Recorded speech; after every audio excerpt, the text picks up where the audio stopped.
Assalamualaikum warahmatullahi wabarakatuh. Kembali lagi bersama saya.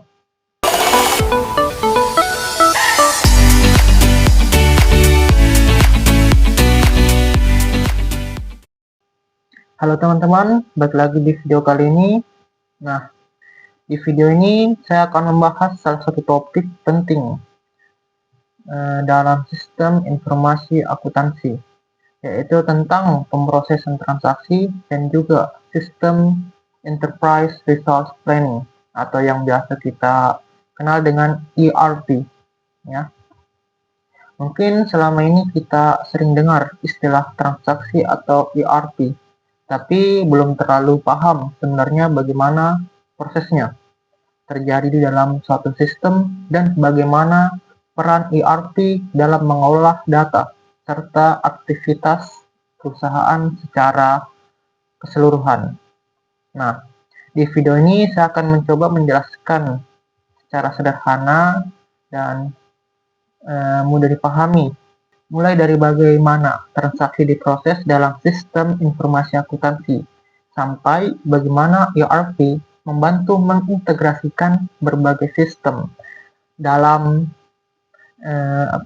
perusahaan agar bisa berjalan lebih efektif dan efisien.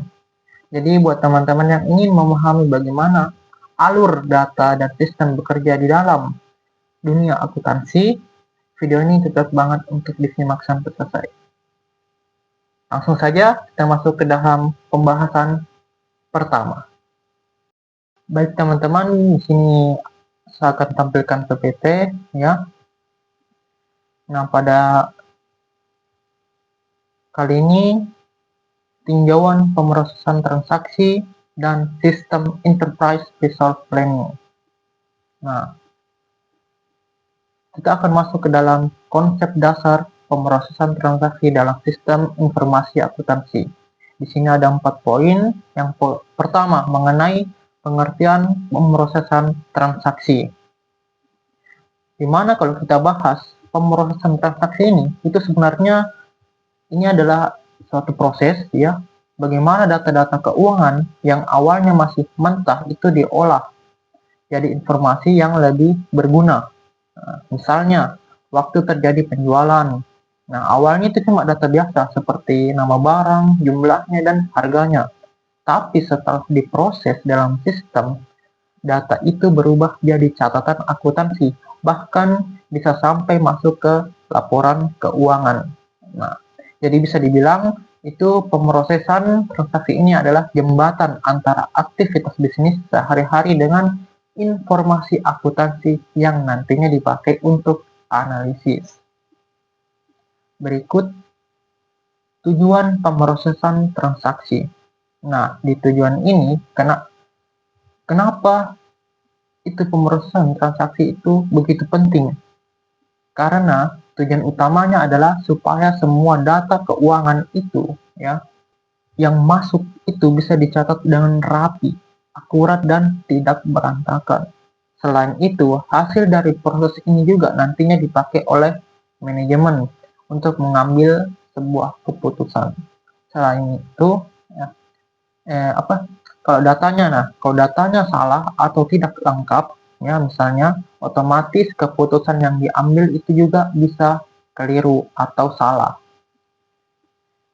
Jadi di sini bukan soal mencatat ya, tapi juga memastikan bahwa informasi yang dihasilkan itu benar-benar bisa dipercaya. Seperti itu. Selanjutnya mengenai karakteristik transaksi dalam SIA atau Sistem Informasi Akuntansi.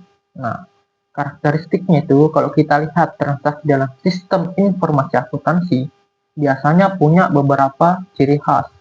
Yang pertama, transaksi itu terjadi secara berulang, misalnya penjualan atau pembelian setiap hari.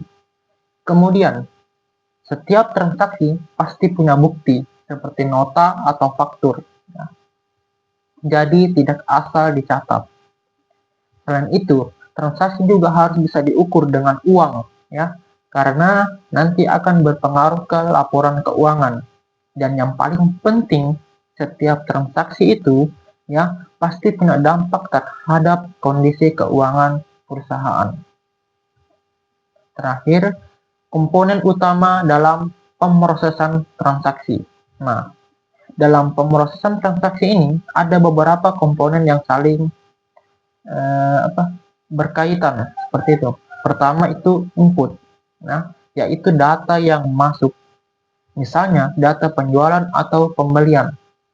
Lalu data itu masuk ke tahap proses, di mana data tersebut itu diolah, dicatat, dan dihitung sesuai kebutuhan.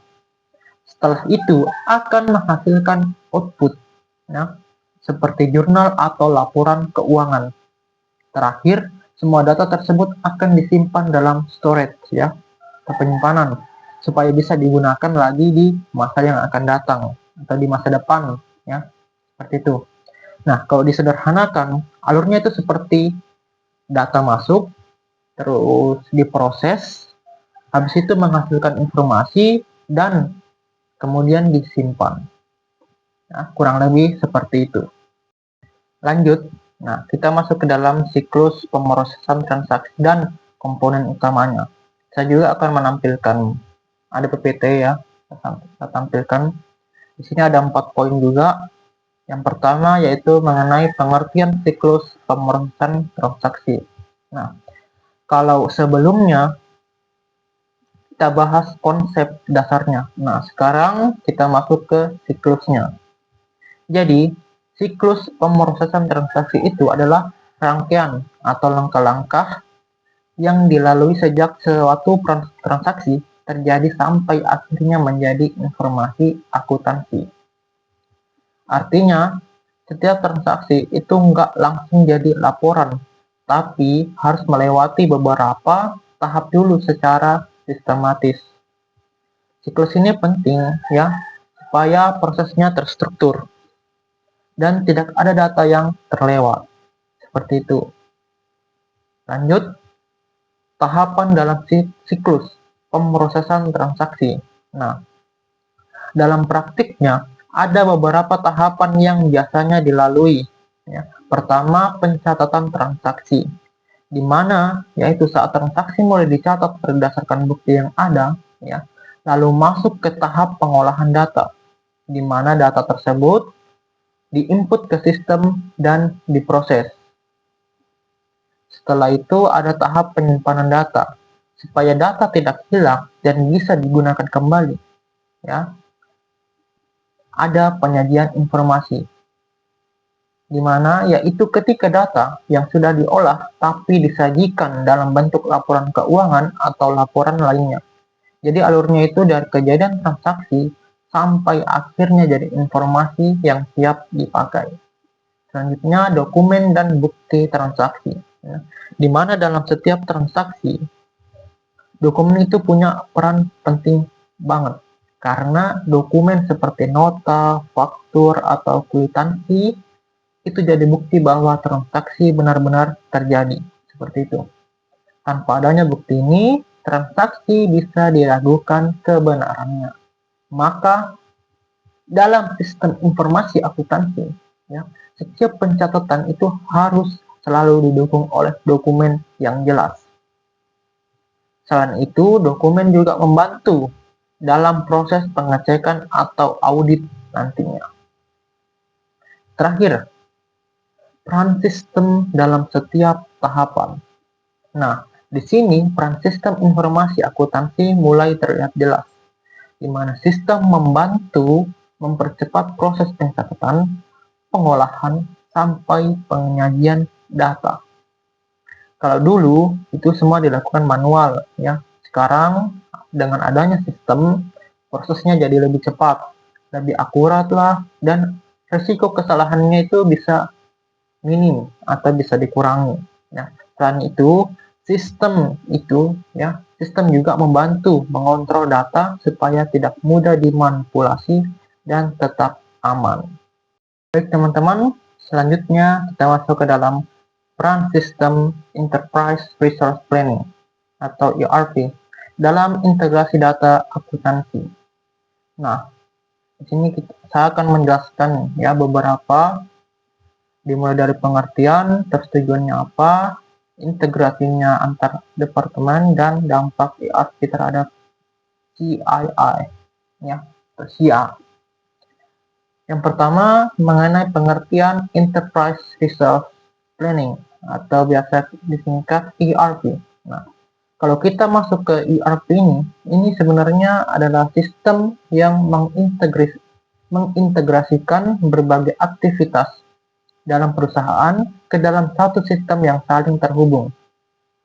Jadi bukan cuma bagian akuntansi saja, tapi juga bagian lain seperti penjualan, pembelian, gudang, bahkan sumber daya manusia. Itu semua bisa terhubung dalam satu sistem saja. Dengan adanya ERP ini, perusahaan tidak lagi bekerja secara terpisah-pisah. Semua data masuk ke satu tempat yang sama, sehingga informasi yang dihasilkan jadi lebih konsisten. Jadi bisa dibilang ERP ini tuh seperti pusat kendali, ya, jantungnya lah, ya, yang menghubungkan seluruh aktivitas perusahaan. Seperti itu. Terus yang kedua, tujuan penggunaan ERP dalam perusahaan. Tujuan utama dari penggunaan ERP itu sebenarnya untuk meningkatkan efisiensi dan efektivitas, ya, kerja dalam perusahaan. Jadi biar lebih efisien dan lebih efektif. Itu. Karena dengan sistem yang terintegrasi, perusahaan bisa mengurangi pekerjaan yang berulang dan menghindari input data yang sama berkali-kali. Selain itu, ERP juga membantu manajemen dalam mengambil keputusan yang lebih cepat dan tepat.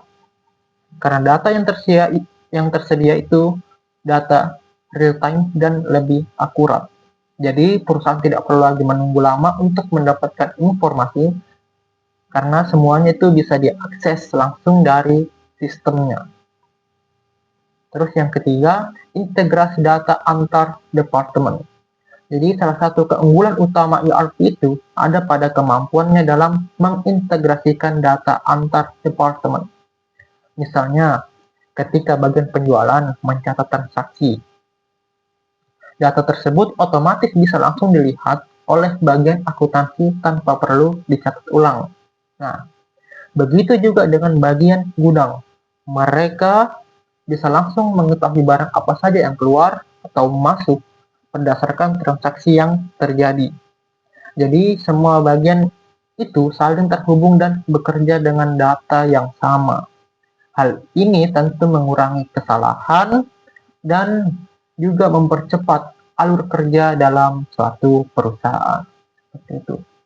Terakhir, dampak ERP terhadap SIA atau Sistem Informasi Akuntansi.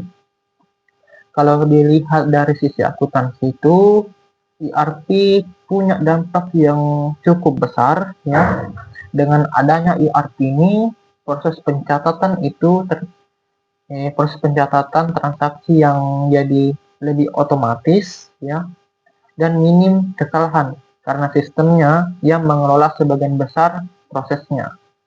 Selain itu, laporan keuangannya juga bisa dihasilkan dengan lebih cepat dan akurat. Hal ini itu membuat sistem informasi akuntansi jadi lebih andal dan bisa memberikan informasi yang lebih berkualitas. Namun di sisi lain, penggunaan ERP juga membutuhkan penyesuaian, baik dari segi biaya, pelatihan, maupun kesiapan SDM-nya. Seperti lanjut kita ke slide berikutnya mengenai manfaat dan tantangan implementasi ERP dalam pemrosesan transaksi. Nah, pertama ada manfaat implementasi ERP. Nah, manfaat apa sih yang bisa kita dapatkan ketika kita menerapkan ERP tersebut? Nah, kalau kita lihat dari sisi manfaat, ERP itu memberikan banyak keuntungan bagi perusahaan. Dengan adanya ERP, ya, semua proses bisnis itu jadi lebih terintegrasi dan tidak berjalan sendiri-sendiri. Hal ini membuat alur kerja jadi lebih rapi, informasi lebih mudah diakses, dan koordinasi antar bagian jadi lebih lancar. Selain itu, ERP juga membantu perusahaan dalam mengontrol aktivitas operasional secara keseluruhan. Jadi, bisa dibilang ERP itu bukan cuma alat bantu, tapi sudah jadi bagian penting dalam sistem manajemen perusahaan modern. Selanjutnya, yaitu mengenai peningkatan efisiensi dan akurasi. Jadi, salah satu manfaat yang paling terasa dari penggunaan ERP itu adalah meningkatnya efisiensi dan akurasi. Jadi, lebih tepat sasaran begitulah. Karena sistemnya sudah terintegrasi, jadi perusahaan tidak perlu lagi melakukan input data berulang-ulang di berbagai bisnis atau di berbagai bagian lah ya, seperti itu. Selain itu, karena prosesnya banyak yang otomatis, kemungkinan terjadinya kesalahan juga jadi lebih kecil. Informasi yang dihasilkan juga lebih cepat dan real time, sehingga sangat membantu dalam pengambilan keputusan. Jadi kerja jadi lebih cepat dan hasilnya juga lebih bisa dipercaya. Terus tantangan dalam penerapan ERP. Nah, selanjutnya ini mengenai tantangannya. Jadi selain manfaat yang bisa didapatkan dalam penggunaan ERP, di sini juga ada tantangan kita sebagai pengguna dalam penerapan ERP. Penerapan ERP juga punya tantangan yang tidak sedikit ya. Salah satunya adalah biaya implementasi yang cukup besar. Karena sistem ERP itu biasanya kompleks dan membutuhkan teknologi yang memadai. Selain itu, perusahaan juga harus menyiapkan SDM yang mampu menggunakan sistem tersebut. Tidak jarang ya, karyawan perlu pelatihan khusus agar bisa beradaptasi dengan sistem yang baru. Dan yang sering terjadi, ada juga resistensi dari karyawan karena mereka sudah terbiasa dengan sistem yang lama. Jadi susah lah mau dirubah-rubah begitu. Misalkan ada sistem baru, karyawan perlu latihan lagi, perlu membiasakan diri lagi, seperti itu. Terakhir, mengenai faktor keberhasilan implementasi ERP. Supaya ERP bisa berjalan dengan baik, ada beberapa faktor yang perlu diperhatikan. Yang pertama adalah dukungan dari manajemen. Karena tanpa itu, implementasi biasanya tidak berjalan maksimal. Kemudian, pelatihan bagi karyawan juga sangat penting, supaya mereka itu bisa menggunakan sistemnya dengan baik. Selain itu, perusahaan juga harus memilih sistem ERP yang sesuai dengan apa yang dibutuhkan perusahaan tersebut. Bukan sekedar ikut-ikutan atau ikut tren-tren yang sedang ada. Dan yang tidak kalah penting, perlu adanya evaluasi dan pengawasan secara berkala agar sistem tetap berjalan optimal. Nah, itu tadi pemaparan materi ya. Kalau kita tarik kesimpulan dari seluruh pembahasan tadi, sebenarnya sistem informasi akuntansi ya, khusus dalam pemrosesan transaksi itu punya peran yang sangat penting dalam mendukung kegiatan operasional perusahaan. Ya. Dimulai dari konsep dasar pemrosesan transaksi, kita bisa memahami bahwa setiap aktivitas bisnis yang terjadi itu tidak langsung menjadi sebuah informasi, tetapi harus melalui proses dulu, proses pengolahan data terlebih dahulu ya, agar bisa menghasilkan informasi yang berguna dan dapat dipercaya. Kemudian, melalui siklus pemrosesan transaksi itu, kita melihat bahwa ada tahapan-tahapan yang harus dilalui secara sistematis, mulai dari pencatatan, pengolahan, hingga penyajian informasi, di mana hal ini menunjukkan bahwa sistem yang baik harus mampu mengelola data secara terstruktur dan berkelanjutan. Selanjutnya, dengan adanya Enterprise Resource Planning atau ERP, ya, perusahaan itu dapat mengintegrasikan berbagai fungsi dalam satu sistem yang saling terhubung. Ini membuat bisnis ya menjadi lebih efisien data lebih konsisten, dan informasi bisa diakses secara real time. Namun di sisi lain juga implementasi ERP juga tidak terlepas dari berbagai tantangan seperti biaya yang tinggi, kebutuhan pelatihan, serta kesiapan SDM ya, seperti itu. Oleh karena itu, diperlukan perencanaan yang matang agar sistem ini dapat berjalan dengan optimal. Jadi secara keseluruhan, bisa kita lihat bahwa pemrosesan transaksi dan ERP itu merupakan dua hal yang saling berkaitan dalam menciptakan sistem informasi akuntansi yang lebih efektif, efisien, dan mampu mendukung pengambilan keputusan dalam suatu perusahaan. Baik, selesailah pemaparan materi ya. Dan juga terima kasih buat teman-teman yang sudah meluangkan waktu untuk mendengarkan penjelasan yang saya sampaikan dari awal sampai akhir ya.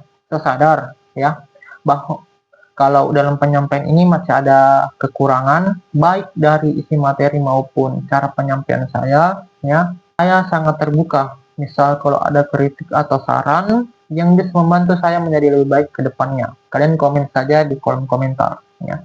Semoga materi tentang pemrosesan transaksi dan sistem ERP yang tadi sudah dibahas bisa menambah pemahaman kita semua dan juga bisa jadi gambaran bagaimana pentingnya sistem informasi akuntansi dalam dunia bisnis saat ini. Akhir kata, terima kasih atas perhatiannya. Semoga apa yang saya sampaikan bisa bermanfaat buat kita semua. Saya akhiri, wabillahi taufiq wal hidayah. Wassalamualaikum warahmatullahi wabarakatuh. Bye-bye.